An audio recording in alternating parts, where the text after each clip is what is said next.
Hello, everybody, and welcome to the fourth episode of my podcast, the one where I don't talk about how amazing H2K is. It's sad, really. It's a shame. By the way, background video is game two between SKT and Rocks. You'll see why I picked it in just a minute because it's a pretty crazy shenanigans going on in this game. Although it seems like something in the spectator client is broken at this point. But they fixed it. Don't worry. Riot's got our backs, even in the past.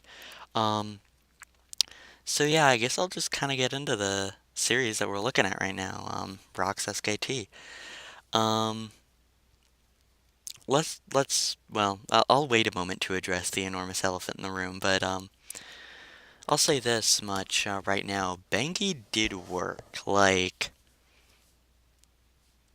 this game has blank playing, which kind of spoils everything that's about to happen, but Bengi did some serious work throughout this entire series, or the three games that he did play.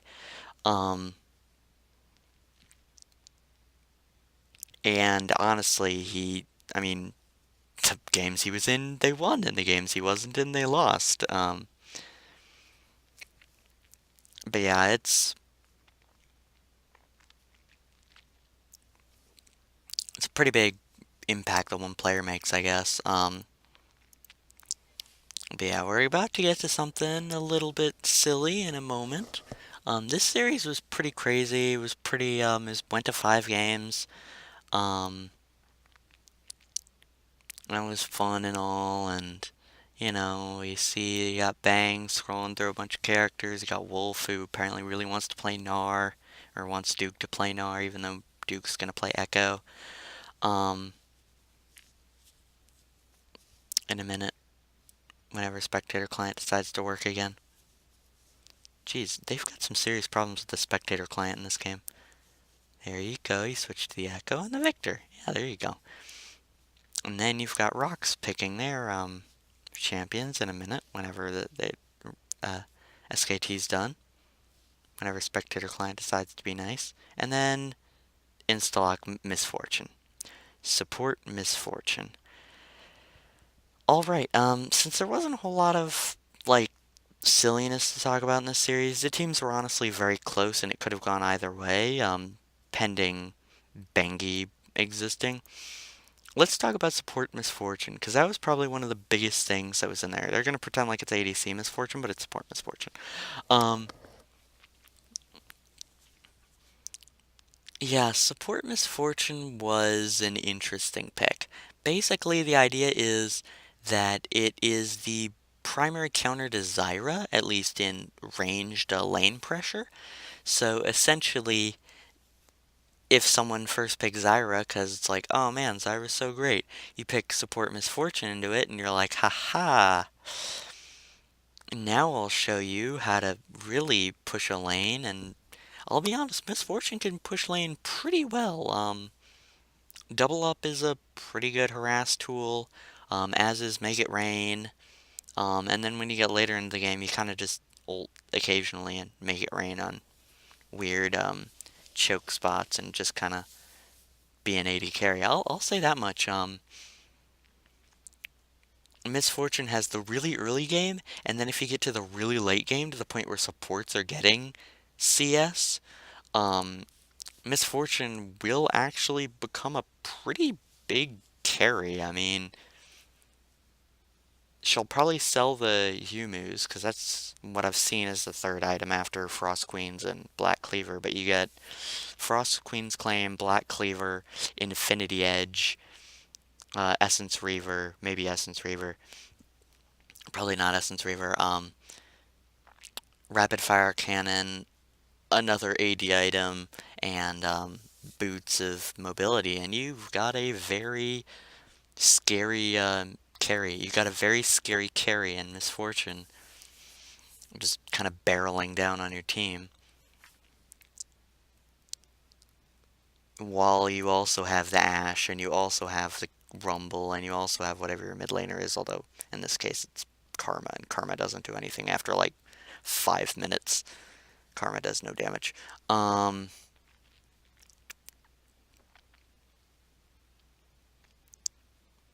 but yeah, come on, Wolf. You flashed. But yeah, this series was kind of interesting. The Misfortune support was honestly kind of a cheese pick, and that you could say it was the reason why Rocks won those two games, because they didn't pull it out in game one, and it was banned in four and five, and they won with it in two and three, or yeah, games two and three. So honestly, you could say that it was a cheese pick, and that's why they won those games. You could also say that it was Bengi that won them the two games, or that won SKT the series. But I think it's probably more on the support Misfortune, because I'm still not super convinced that Rox is a great team. Um, I mean, the Misfortune support was kind of crazy and did give them pushing lanes when otherwise there'd be basically no way to give them a pushing lane. Um, like, just look at that. Look at that lane push right there. Look, Ash got 7 CS off of the first wave. That's insane, man. That's just crazy. Um, but yeah, I think it was a support Misfortune that accounted for a lot of the very strong play Rocks had in games 2 and 3. But yeah, Rocks ended up losing the series. They ended up winning this game. I think I've spoiled it at this point, but they ended up losing the series. And honestly, I can't say that they didn't deserve it. I mean, it would have been nice to see them beat SKT. I don't want to see SKT win another Worlds. I mean, I think I set the expectation before this tournament that anything other than SKT winning Worlds would be a successful Worlds for me. I would not be satisfied with SKT winning, or I would be satisfied with any Worlds where SKT doesn't win, and I'd be happy with a Worlds where Korea doesn't win. Um, and we're getting neither of them this year. Spoilers for the next segment. That's going to make me very sad. Um, but yeah, oh, there's about to be a little rumble, a rumble in the jungle, if you will. Even though this isn't the jungle, this is just Duke dying really quick. Um, yeah, Duke just really likes to quack. Um, that is one thing. Duke isn't the most solid top laner in the world. He's not bad by any means, but he's not very good. And I don't know that he'd be able to perform super well on anything that isn't a heavy tank. So that is something to watch out for in the next series, especially when you've got Cuvée doing so well. But once again, that is a spoiler. Um, oh man, poor Duke. He had no idea. Um, look at Peanut. He's so cute. Naisu. Um, but yeah, I feel bad for Rocks on one hand, but on the other hand, this was not a good Worlds for them. Last year was so much better for them. They looked so much more convincing in their wins, and I mean, in group stage, they looked about the same against arguably better teams. Um, but I mean, knockout stage was all right. EDG is not the best team in the world, and they dropped one to them. Um,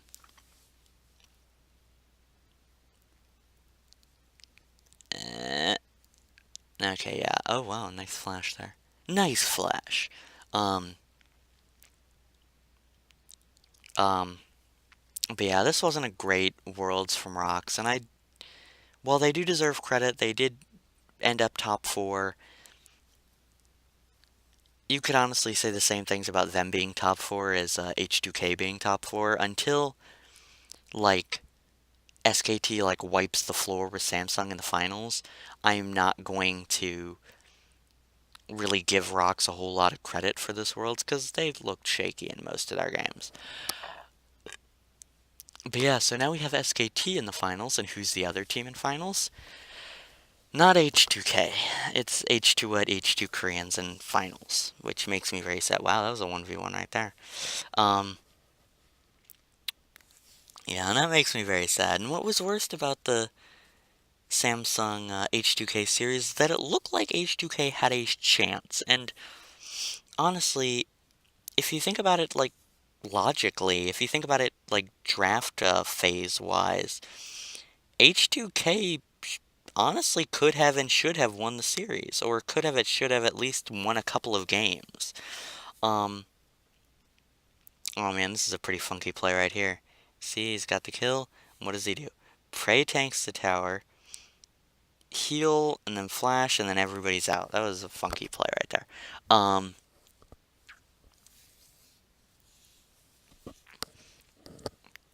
But yeah, I honestly just H2K could have won against Samsung. And I mean, they could have won both games 1 and 2. I just don't know why they didn't pick a more snowbally comp for those two games. Because had they done that, um I honestly think they could have won. Like game 1,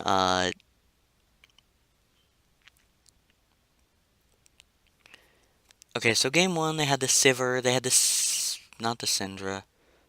Who is Ryu playing game 1? I can't remember. Um but they had the Sivir and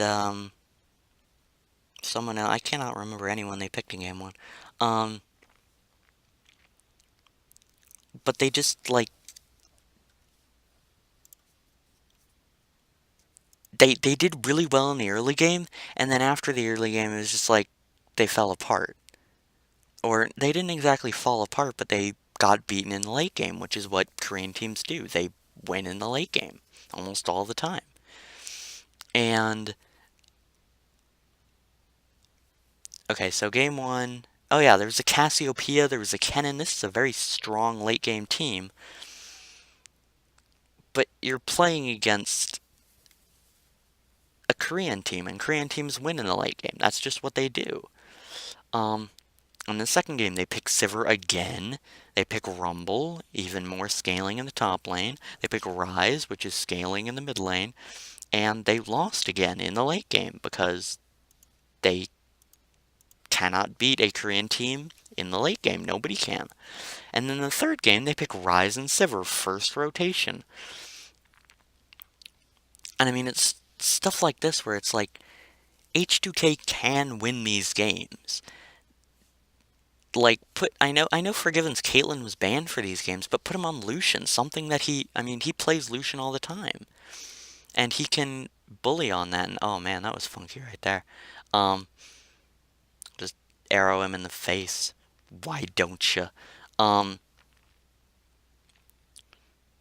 I mean, Forgiven plays Lucian all the time. He's great on the lane bully style. Why are you putting him on someone who just kind of clears the wave and doesn't really bully that much? And who is, and consistently has lost the lane, or at least not one lane, multiple times? I mean,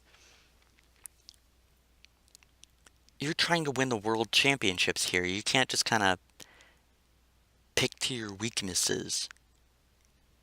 I mean, that just doesn't even make any sense. Um, I think had H2K put up a Lucian, put up a Vladimir, maybe someone. I mean, just put Rio on something else. Like he played really good on Rise in the group stage, and maybe it was just Ryu doing really bad, or Kuro, not Kuro, Crown doing really well. Um, but there was just some. Ryu did not do good. Ryu did absolutely awful, and partly it was because of Ambition's constant ganking, and partly because of Crown doing well, and partly because Ryu did awful. Um,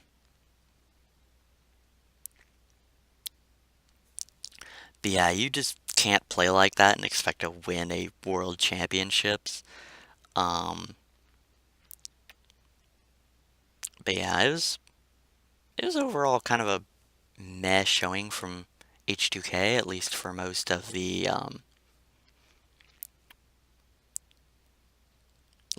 late game and the later part of the series, because they didn't look that bad in games 1 and 2 in the early game. I mean, they just didn't look that bad. It wasn't like an enormous stomp in either of those games. Game 3 it was pretty bad, but EU always tilts in game 3. Um,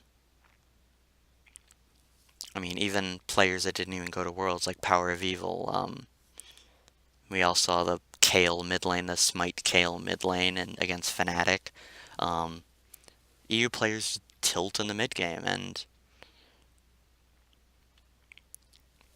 or not in the mid game, not in the EU players just tilt in game 3. It's just it happens so many times. There's the Febivin flashing. You have to flash sideways Febivin. Um, just always happens, man. You can't deny it. This is also the most exciting 1v1. Echo slaps a Rumble while a Rumble occasionally uses some fire on an Echo, although he's about to get doved. Ooh, nice, nice, nice ult. And he's gonna run. That was a good ult, though. Because now there's basically nothing to push with. Um,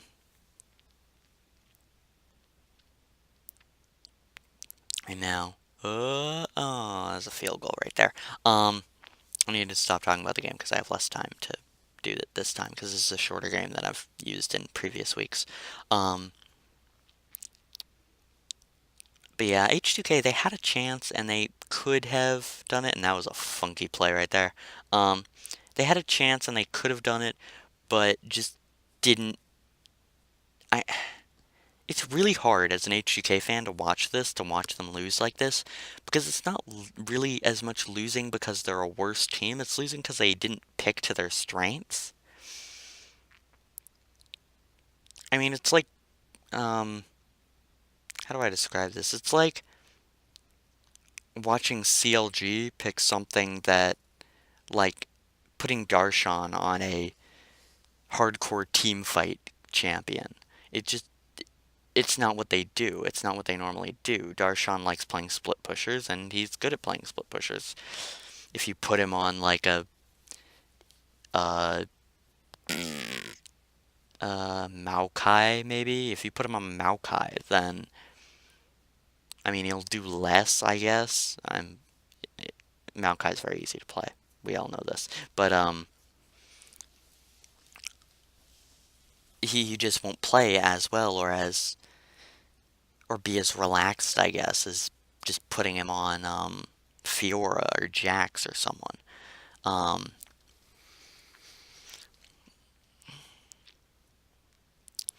but yeah, I mean, H2 had a number of problems throughout the series. Otawamne, I mean, can we talk about Otawamne for a minute? He also got the draft short end of the stick. Game 1, it was Kennen against, can't remember what, but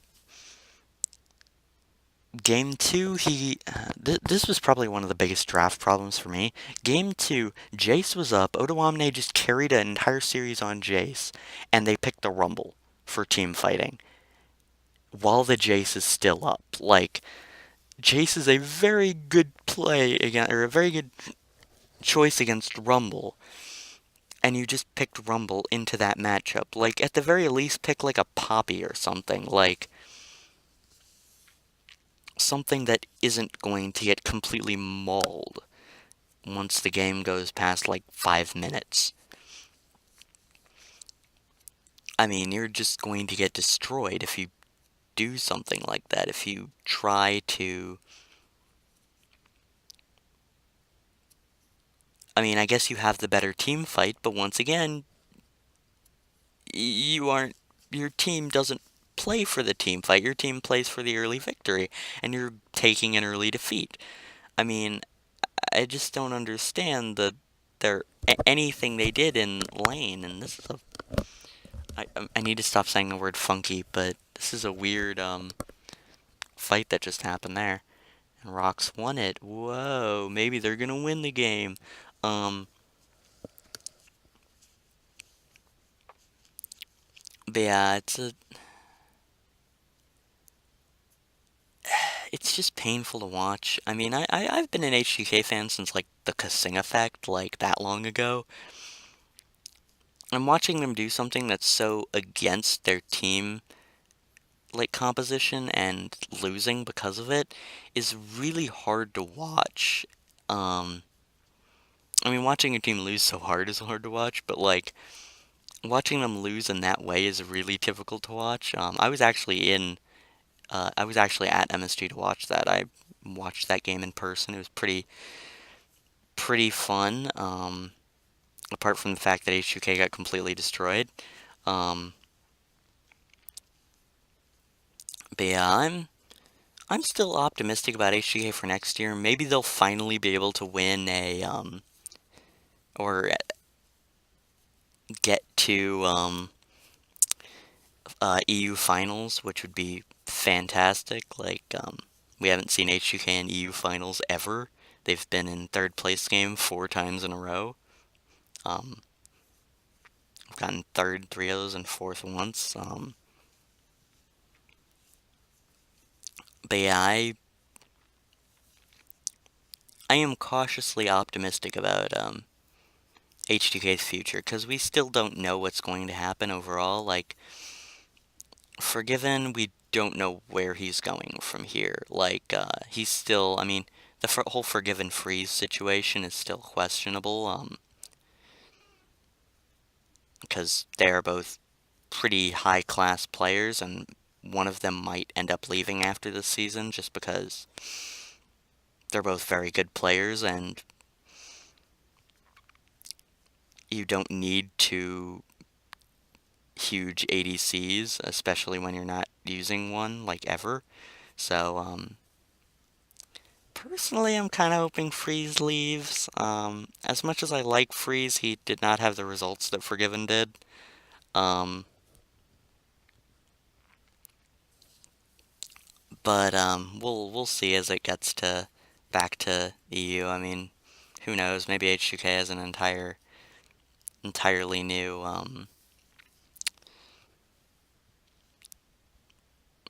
team comp with Otoamne and Ryu staying because they always stay, um, and Vander and Yankos going off to play in a new team that ends up getting almost kicked out of LCS.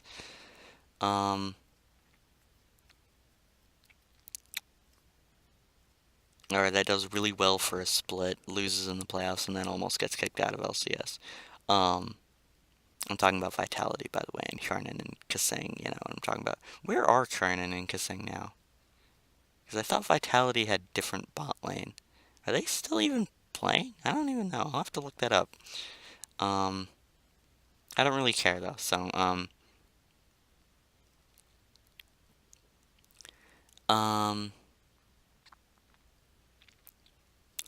but yeah, I'm looking forward to HGK's future and Rox's future as well. They are looking like a team that could do well into the future. I mean, they just won their first LCK split. Um, and I mean, both of these teams, IEM is still on the horizon. I think H2K has an immediate seed in IEM, I think. Either Oakland or the other one, not Katowice, but the other one, the one that isn't. No, it has to be Oakland, I think. Yeah, it has to be Oakland. Um, but yeah, it'll be fun to watch them in the future. And yeah, that's probably going to wrap up the semifinal discussion. So on to the finals. It's Samsung versus SKT, and honestly, this will be a very fun match to watch. I think these two teams are very evenly matched. As much as most people say, "Oh, SKT's going to win this easily," the Rocks SKT match was the real final. I don't think so, really. I think that Samsung will put up a fight, and I think that Samsung could win this series, honestly. I think their players are more talented than SKT's are. I think Cuvée versus Duke is an enormous matchup that's going to get, or an enormous matchup in Samsung's favor. I mean, you just saw Faker flash into a wall right there. Um, and I mean, I feel like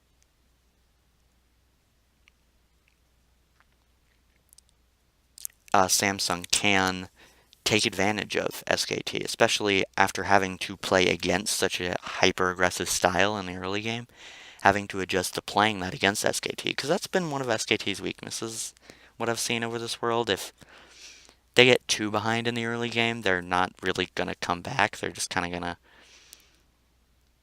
I mean, they're going to try to come back, but they're not really going to play to win. They're going to kind of play to not lose, and that's not going to win you the game. You know what I mean? Um, oh, poor Faker. He flashed into a wall. Um,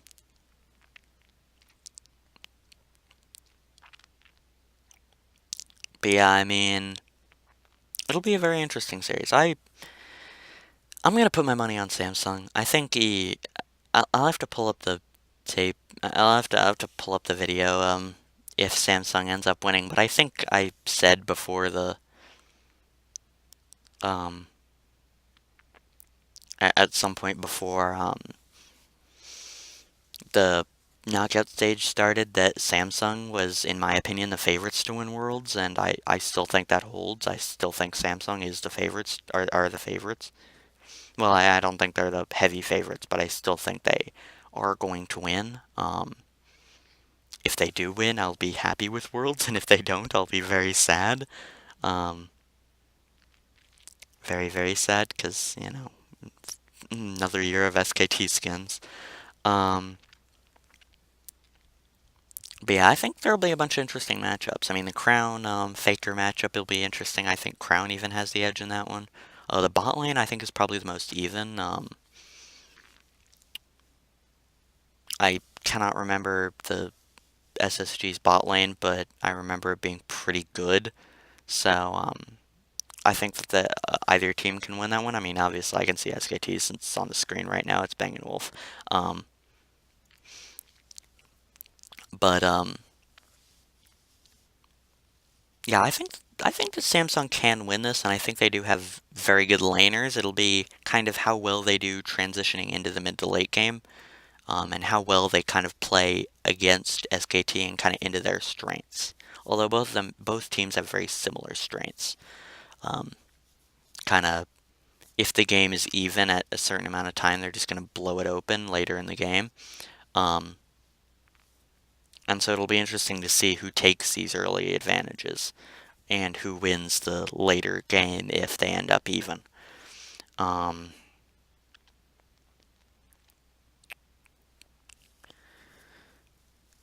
Trying to think what else for League. I can't think of anything off the top of my head. There's not a whole lot left to talk about, you know? We're almost done with Worlds. We've only got one more series and then we're done with Worlds. It's kind of sad, you know? Um, I mean, saying that Worlds consumes like an entire month of my life every year, um, it's kind of sad to see it going. But yeah, I guess I'll spend a couple minutes talking about the Nintendo Switch. This wasn't my intention the whole time. I had it as a pocket topic. Um, I mean, it was kind of my intention the whole time, but I had it there in case I ended up finishing this segment early, the League segment early, which I had expected to happen since I didn't have much content. But it wasn't what I intended for the entire time. It was kind of it's a sneaky trick I had. Well, it wasn't really a sneaky trick. Never mind. So yeah, the Nintendo Switch, it looks really cool. Like I'll just say that right now. It looks really, really cool. Um,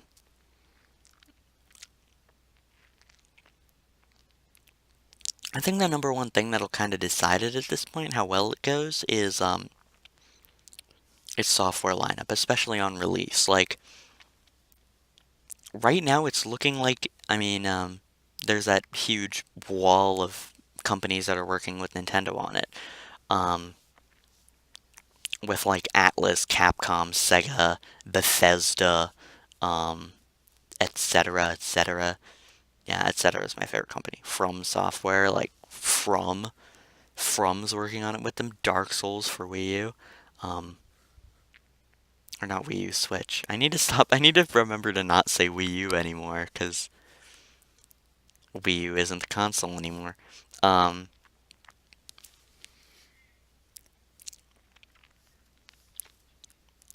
but yeah, I mean, the Switch looks really interesting, and I think it could have a lot of potential. Ooh, I love these live damage to champions graphs that are having, that are having, that happen just as you can see them going up in real time, and it's cool. Um,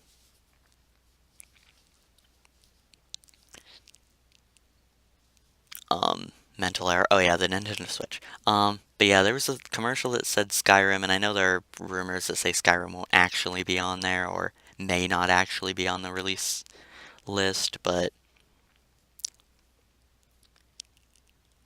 whether it is or it isn't, it still looks really cool. Oh bang, oh bang, oh no, he's fine. Oh, never mind, he's not fine. Um, Never mind, he's fine. Um, oh, that tower isn't fine though. But yeah, the release should be pretty good for Nintendo. I mean, it's like the Nintendo cycle, like every other console. Like they have a console that does really well commercially and has like an amazing release, and then there's a console that doesn't do that well commercially but has a couple of really good gems and overall is a decent console. Like there's the Wii U, okay, didn't have a ton of what wasn't amazing. And then before that was the Wii, which sold incredibly and was like insane. Um, then there was the GameCube, which was good, but wasn't like it didn't sell very well. I mean, there were only like a million units sold, weren't there? There was like something tiny like that. And this is a really long team fight, and I'm surprised Rocks got through with three people because I thought more people died. Um, but yeah, before that was the N64 and Super Mario 64, all that, and before that was the Virtual Boy, I guess, which it didn't really have any gems on it or anything, but um, it was kind of a badly selling console, and then before that was SNES, and that's where the system kind of messes up. But yeah, I'm expecting Switch to do pretty well. I'm probably gonna get it on release just because I'm a huge Nintendo nerd and like all their games. Um, but yeah, we'll see when it releases how it does, I suppose. Um, I'm looking forward to more third-party support from Nintendo. They haven't done that before, and nobody liked Nintendo, and Nintendo didn't like anybody. So it'll be fun to see them working together with people, with third parties, and getting more games. Because I don't like having an Xbox for or a Xbox or using my PC for third-party games and then having Nintendo for first-party. Like if I can just get all that on Nintendo, then I'm not gonna get an Xbox or anything. Although I might get a PlayStation for Persona and stuff. Um, I already have a PS3, so it doesn't even matter. Whoa, that was funky. I love those Lee Sin kicks where you jump to someone and then you're like, ah, nah, I'm going, I'm heading back now. I don't want to have any part of this. Um, but yeah, this is a stomp. Why did I pick this game? I mean, it's gonna end in a couple minutes. I'm not gonna tell you how many minutes because it's a spoiler, and there's a really cool play that happens right before it ends. Wasn't that? It wasn't missing the Ashholt right there. Um, so yeah, I guess I'll background distractions. I guess I'll talk about college football now. Um, Elephant in the room, Penn State. Goodness gracious, Penn State. Um, yeah, this wasn't expected, especially after Wisconsin barely lost to Ohio State so recently. Or yeah, it was Ohio State, and before that was Michigan, or after that it was Michigan. I don't care which order it was. Um,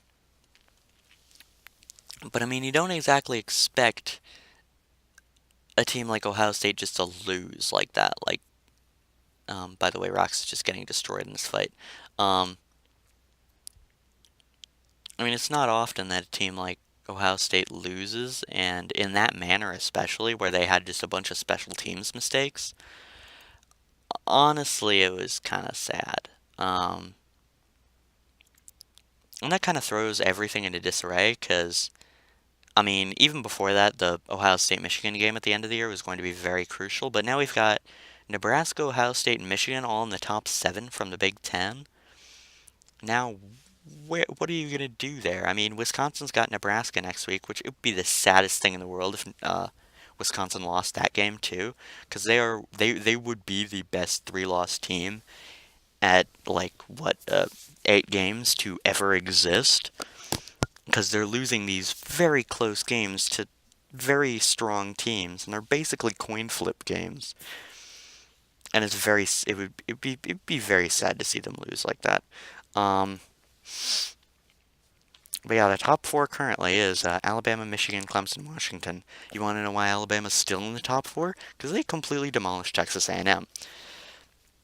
I mean, it wasn't even close. Like at any point in the game,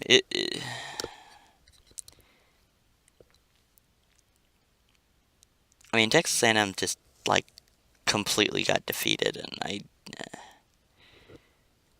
I mean, the line. You, th- this next thing I'm about to say is about to say a lot about that game and about Alabama as a whole. Texas A&M is the sixth-ranked team in the country. They went in at as 18.5 point underdogs. Alabama beat the spread on that one. They beat um they beat Texas A&M by 19 points, and that's just insane. But yeah, this is cool. Rox is doing some stuff and hitting some turrets, and then the arrow, and it kills him right before he teleports. Take that, or backs. I don't know if he teleported or backed. Um, Quick, I gotta say things. Gotta say things before time runs out. Because the game's about to end. They're fighting people, and they're fighting, and they're fighting. Games next week. Michigan State, Michigan. That won't be exciting. I just saw Michigan State's record. Um, Washington, Utah. That's Washington's basically last chance to get beaten at all this year. Nebraska, Wisconsin. That'll be fun. And oh yeah, Clemson, Florida State. That'll be nice. Um, Yeah, Rocks won that game. But yeah, Clemson, Florida State should be really nice. I've got Clemson, but it should be an interesting game. I've got Nebraska in the other game as well, which, yes, I'm picking two road teams. Wisconsin's favored by 9 points. It's a lot. But yeah, that's been my podcast. Tune in next week when I talk, probably with a lot of sadness, about how SKT won Worlds again. And I talk about how like New Mexico State beat Texas A&M or something. I don't know. I need to come up with crazy scenarios to happen. Bye.